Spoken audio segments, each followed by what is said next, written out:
ಜಯ ಅವರೇ, ದಯವಿಟ್ಟು ನನ್ನನ್ನು ಕ್ಷಮಿಸ್ಬಿಡಿ. ಅಯ್ಯೋ ಕೈ ಬಿಡಿ. ನನ್ನ ಹತ್ರ ಯಾಕೆ ಕ್ಷಮೆ ಕೇಳ್ತಿದ್ದೀರಾ ನೀವು? ಬಿಡಿ ಕೈನ. ನಿಮ್ಮ ಮನೆಯಲ್ಲಿ ಇಷ್ಟೆಲ್ಲ ಅನರ್ಥಗಳು ನಡೆಯೋದಕ್ಕೆ ಕಾರಣ ನಾನೇ. MLA ರಾಜಶೇಖರಪ್ಪ ನಮ್ಮ ವೇದನ ಕಿಡ್ನಾಪ್ ಮಾಡಿದಾಗ ನನಗೆ ತುಂಬ ಭಯ ಆಗಿತ್ತು. ಅದಕ್ಕೆ ನಿಮ್ಮ ಹತ್ರ ಬಂದು ನಮ್ಮ ವೇದನ ವಾಪಸ್ ಕೊಡಿ ಅಂತ ಸೆರಗೊಡ್ಡಿ ಬೇಡ್ಕೊಂಡಿದ್ದೆ. ನಿಮ್ಮದು ತುಂಬ ದೊಡ್ಡ ಮನಸ್ಸು ಜಯ ಅವರೇ. ಮಗಳ ಥರ ನೋಡ್ಕೋತಾ ಇದ್ದ ವೇದನ ಈ ತಾಯಿ ಸಂಕಟ ನೋಡೋಕ್ಕಾಗದೆ ಹೇಗಾದರೂ ಮಾಡಿ ಕಳಿಸ್ಕೊಡ್ತೀನಿ ಅಂತ ಮಾತು ಕೊಟ್ರೆ. ಅಮ್ಮ ಚೆನ್ನಾಗಿದ್ದೀರಾ?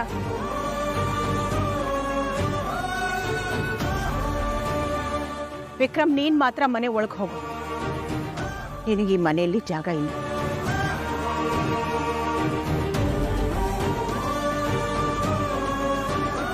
ಇನ್ಮೇಲೆ ಇವಳಿಗೆ ಈ ಮನೆಯಲ್ಲಿ ಊಟ ತಿಂಡಿ ಕೊಡೋ ಹಾಗಿಲ್ಲ.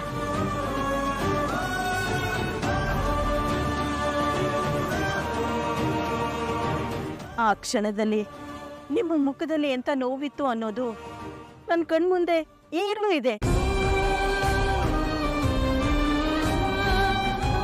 ಮಗಳ ಮೇಲಿನ ಸ್ವಾರ್ಥದಿಂದ ನಾನು ನಿಮ್ಮನ್ನು ವೇದನ್ನು ದೂರ ಮಾಡಿಬಿಟ್ಟೆ.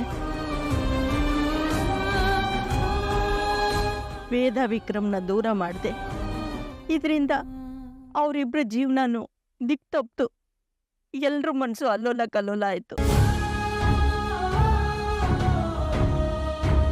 ನಮ್ಮತ್ತೆ ಯಾವಾಗಲೂ ಹೇಳೋರು, ಅದು ಉಮಾಮಹೇಶ್ವರರು ಮಾಡಿರೋ ಜೋಡಿ, ಅವ್ರ ತಂಟೆಗೆ ಹೋಗಬೇಡ, ನಿನಗೆ ಅದೇ ಮುಳುವಾಗತ್ತೆ ಅಂತ.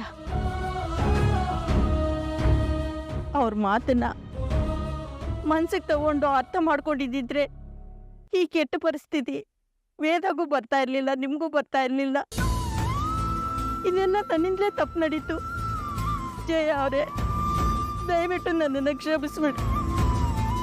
ಅಶ್ವ ಅಂಬುಜ ಅವರೇ, ಯಾಕೆ ಅಳ್ತಾ ಇದ್ದೀರಾ? ಅಳಬಾರ್ದು, ಸುಮ್ಮನೆ ಇರಿ. ಇದರಲ್ಲಿ ನಿಮ್ಮ ತಪ್ಪು ಒಬ್ಬರದೇ ಅಲ್ಲ, ನಂದು ತಪ್ಪಿದೆ. ಅಲ್ಲ ಅಂಬುಜ ಅವರೇ, ಮಗಳು ಸುರಕ್ಷಿತವಾಗಿರ್ಬೇಕು ಅಂತ ಯಾವ ತಾಯಿ ತಾನೇ ಬಯಸಲ್ಲ. ಅಳ್ಬಾರ್ದು. ಯಾವುದೋ ಜ್ಯೋತಿಷಿಗಳು ನನ್ನ ಮಗನಿಗೆ ತುಂಬಾ ದೊಡ್ಡ ಗಂಡಾಂತರ ಇದೆ, ಕೂಡಲೇ ಮದುವೆ ಮಾಡಬೇಕು ಅಂತ ಹೇಳಿದ್ರು. ಅದಕ್ಕೆ ಅಂಬುಜ ಅವರೇ ನಾನು ಮದುವೆ ಮಾಡೋದಕ್ಕೆ ಮುಂದೆ ಹೋಗಿದ್ದು. ಹಾಗೆ ನೋಡಕ್ ಹೋದ್ರೆ ನಾನೇ ಮಹಾ ಅಪರಾಧ ಮಾಡಿರೋದು. ಮಗ ಅಂತ ಬಂದ ತಕ್ಷಣ ನಾನು ದಿಕ್ಕು ತಪ್ಪದೆ, ಮಗಳು ಅಂತ ಬಂದ ತಕ್ಷಣ ನೀವು ದಿಕ್ಕು ತಪ್ಪದ್ರಿ. ಅಷ್ಟೇ ಆಗಿದ್ದು ಅಂಬುಜ ಅವರೇ.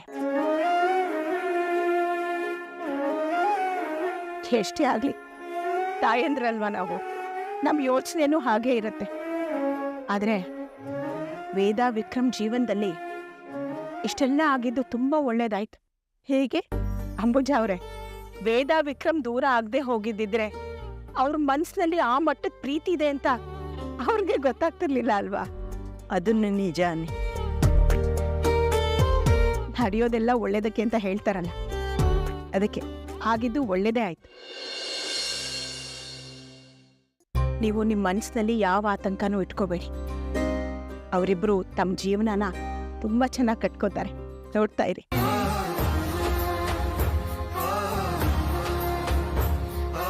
ನನ್ನ ಮಗ ಮೊದಲಿನ ಹಾಗೆ ಇಲ್ಲ ಅಂಬುಜ ಅವರೇ, ತುಂಬಾ ಬದಲಾಗಿದ್ದಾನೆ.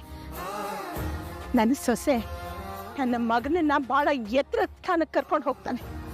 ನೋಡ್ತಾ ಇರಿ. ನೀವು ನಿಮ್ಮ ಮರ್ಯ ಹೇಗಿರ್ಬೇಕು ಅಂತ ಬಯಸಿದ್ರಿ ನೋಡಿ, ನನ್ನ ಮಗ ಥೇಟ್ ಹಾಗೆ ಆಗ್ತಾನೆ.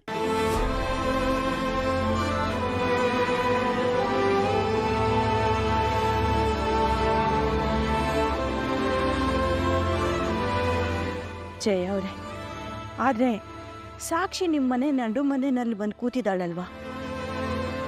ಅಂಬುಜ ಅವರೇ, ಸಾಕ್ಷಿ ಎಷ್ಟು ವೇಗವಾಗಿ ಮನೆ ಒಳಗೆ ಬಂದ್ಲೋ ಅಷ್ಟೇ ವೇಗವಾಗಿ ಹೋಗ್ತಾಳೆ. ನೋಡ್ತಾ ಇರಿ. ಅಷ್ಟು ಸುಲಭವಾಗಿ ಜಗ್ತಾಳ ಅವಳು? ಕುಣಿಸೋರು ಕರೆಕ್ಟಾಗಿದ್ರೆ ಯಾರು ಬೇಕಾದರೂ ಕುಣಿತಾರೆ. ಈ ವಿಷಯದಲ್ಲಿ ನಮ್ಮ ವೇದ ತುಂಬ ಜಾಣೆ. ನೋಡ್ತಾ ಇರಿ ಅಂಬುಜ ಅವರೇ, ಹೇಗೆ ಪಾಯವಾಗಿ ಅವಳು ಸಾಕ್ಷಿನ ಮನೆಯಿಂದ ಹೊರಗೆ ಹಾಕ್ತಾಳೆ ಅಂತ. ನೀವೇನು ಯೋಚನೆ ಮಾಡಬೇಡಿ. ನನ್ನ ಸೊಸೆ ಬೆಂಬಲವಾಗಿ ನಾನು ಅವಳ ಜೊತೆ ಯಾವಾಗಲೂ ಇರ್ತೀನಿ. ಆರಾಮಾಗಿರಿ. ನಿಮ್ಮ ಮಾತು ಕೇಳಿ ಮನ್ಸಿಗೆ ಸ್ವಲ್ಪ ಸಮಾಧಾನ ಆಯಿತು ಜಯ ಅವರೇ. ಪಾಪ ಅಂಬುಜ ಅವರೇ, ಹಾಲು ಉಗ್ಸೋ ದಿನ ತವ್ರ ಮನೆಯವ್ರು ಬರಲಿಲ್ಲ ಅಂತ ವೇದ ತುಂಬ ಬೇಜಾರು ಮಾಡ್ಕೋತಿದ್ರು. ನೀವು ಆಗಾಗ ಬರ್ತಾ ಇರಿ, ಅವಳಿಗೂ ಧೈರ್ಯ ಕೊಡತ್ತೆ.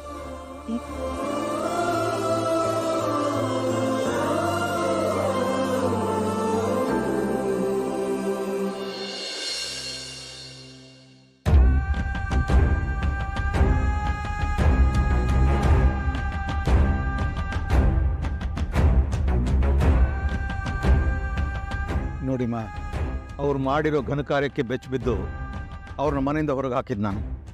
ಈಗ ನೀವು ಅವ್ರ ಪರವಾಗಿ ಮಾತಾಡ್ತಿದ್ದೀರ ಅನ್ನೋ ಕಾರಣಕ್ಕೆ ನಾನು ಕೊಟ್ಟಿರೋ ಶಿಕ್ಷೆನ ಸಡಿಲ ಮಾಡೋಕ್ಕಾಗಲ್ಲ. ಜಗನ್ನಾಥ್, ಸಣ್ಣ ಮಕ್ಕಳವರು ಬುದ್ಧಿ ಆಡ್ದಂಗಾಡಿ ನಮಗೂ ತಲೆನೋವು ತಂದಿಟ್ಬಿಟ್ರು. ಅದಕ್ಕಿಂತ ಆ ಮಕ್ಕಳನ್ನ ದೂರ ಇಡಕ್ಕಾಗುತ್ತಾ? ಎಲ್ಲ ಬಲ್ಲವನ್ ನೀನು. ನಾಳೆ ಬುದ್ಧಿ ಮಾತು ಹೇಳು. ಹೇಳಿದೆ, ನಿನ್ನ ತಲೆ ಮೇಲೆ ನೀನೇ ಮಣ್ಣು ಸುರ್ಕೋತಿದ್ಯಮ್ಮ, ದಯವಿಟ್ಟು ಮನೆ ಬಿಟ್ಟು ಹೋಗ್ಬೇಡ ಅಂತ ಬುದ್ಧಿ ಮಾತು ಹೇಳಿದೆ. ಕೇಳಲಿಲ್ಲ.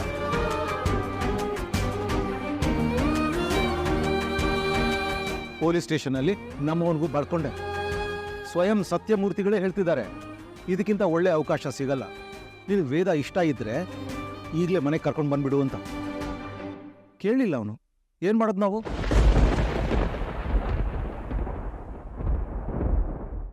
ಅಲ್ವಮ್ಮ, ತಟ್ಟೆಯಲ್ಲಿ ಅನ್ನ ಕಲಸಿ ಬಾಯಿ ಹತ್ರಕ್ಕೆ ತಗೊಂಡು ಹೋಗ್ಬೋದು, ಆದರೆ ತಿನ್ನೋ ಕೆಲಸ ಅವ್ರ ತಾನೇ ಮಾಡಬೇಕು. ನಿಜನೇ, ಆಗಿದ್ದಾಗೋಗಿದೆ. ಈಗ ಅದನ್ನೇ ನೆನ್ಸ್ಕೊಂಡು ಕೊರ್ಗೋದ್ರಿಂದ ಏನ್ ಪ್ರಯೋಜನ? ಅದಕ್ಕೇನ್ ಪರಿಹಾರ? ಸಾಕ್ಷಿ ಹೆಂಡತಿ ಅಂತ ವಿಕ್ರಮ್ ಒಪ್ಕೊಳ್ಳೋದೇ ಪರಿಹಾರ. ಮನೇಲಿ ದೊಡ್ಡವಳು ಅಂತ ನಾನಿದ್ದೀನಿ. ನಾನೇ ಬಾಯಿ ಮುಚ್ಕೊಂಡು ತೆಪ್ಪಗಿದ್ದೀನಿ. ಮಧ್ಯೆ ನಿಂದೇನೆ. ಸುಮ್ಮನಿರು. ಅಲ್ಲ ಅತ್ತೆ, ಸಾಕ್ಷಿ ಶೈಲು ಅತ್ತೆ ಹೇಳ್ತಾ ಇದ್ದಾರೆ ತಾನೆ, ಮನೆಯಲ್ಲಿ ಮಾತಾಡೋಕೆ ಅಂತಾನೆ ದೊಡ್ಡವ್ರು ಇರುವಾಗ ಅವ್ರ ಮಧ್ಯೆ ನೀನ್ ಯಾಕೆ ಬಾಯ್ ಆಗ್ತೀಯಾ? ಸ್ವಲ್ಪ ಸುಮ್ಮನೆ ಇರ್ತೀಯಾ? ನೋಡಿಮ್ಮ, ಮದುವೆ ಮುರಿದು ಬಿದ್ದ ಆಘಾತಕ್ಕೆ ಹುಡುಗಿ ತನ್ನ ಕುತ್ತಿಗೆಗೆ ತಾನೇ ತಾಳಿ ಕಟ್ಕೊಂಡು ವಿಕ್ರಮ್ ಹೆಂಡತಿ ಅನ್ನೋ ಭ್ರಮೆಯಲ್ಲಿ ಇಲ್ಲಿ ನಮ್ಮ ಜೊತೆಲಿ ಇದ್ದಾಳೆ. ಮೊದಲೇ ಒಂದ್ಸಲ ಆತ್ಮಹತ್ಯಕ್ಕೆ ಪ್ರಯತ್ನ ಪಟ್ಟ ಹುಡುಗಿ ಇನ್ನೇನಾದರೂ ಅನಾಹುತ ಮಾಡ್ಕೊಡ್ತಾಳೋ ಅನ್ನೋ ಭಯಕ್ಕೆ ಸೊಸೆನೋ ಪಟ್ಟ ಕಟ್ಟಿ ಕೂರಿಸಿದ್ದೀನಿ. ಆ ಸಮಯದಲ್ಲಿ ನನಗೆ ಇದನ್ನು ಬಿಟ್ಟರೆ ಬೇರೆ ದಾರಿ ಹೊಳಿಲಿಲ್ಲ. ಈಗ ಅದೇ ನಮ್ಮ ತಲೆಗಳಿಗೆ ಸುತ್ತಕೊಂಡು ದಿನಾ ನಮ್ಮನ್ನು ಬಡಿತಾ ಇದೆ. ಏನು ಮಾಡೋದು? ಇವ್ರ ದೆಸೆಯಿಂದ ನಾವು ಅನುಭವಿಸ್ತಾ ಇದ್ದೀವಿ. ಇನ್ನು ಎಷ್ಟು ದಿನ ಅಂತ ಹೀಗೆ ಮುಂದುವರಿಸ್ಕೊಂಡು ಹೋಗೋಕ್ಕಾಗುತ್ತೆ? ತಡ ಮಾಡಿದಷ್ಟು ಈ ಮಗು ಜೀವನ ಹಾಳಾಗುತ್ತಲ್ಲ. ನಾವು ಬೇಕಾದ್ರೆ ಸಾಕ್ಷಿ ಜೊತೆ ಮಾತಾಡಿ ನೋಡೋದಾ? ಹೇಳಿದ್ರೆ ಅರ್ಥ ಮಾಡ್ಕೋತಿಲ್ವಲ್ಲ ಅವಳೆ? ಇಲ್ಲ ಅಂಬುಜ ಅವರೇ, ಅವಳು ಯಾರ ಮಾತು ಕೇಳೋ ಪರಿಸ್ಥಿತಿಲಿಲ್ಲ. ಪಾಪ ಅವಳ ತಾಯಿ ದಿನ ಬಂದು ಮನೆಗೆ ವಾಪಸ್ ಬಾ ಅಂತ ಕರೀತಾರೆ. ಆದರೆ ಆ ಹುಡುಗಿಗೆ ಅವಳದೇ ಆದ ಹಠ. ಮತ್ತೆ ಹೇಗಪ್ಪ ಇದಕ್ಕೆ ದಾರಿ? ಗೊತ್ತಿಲ್ಲಮ್ಮ, ತಲೆ ಕೆಟ್ಟು ಕೂತಿದ್ದೀವಿ ನಾವು.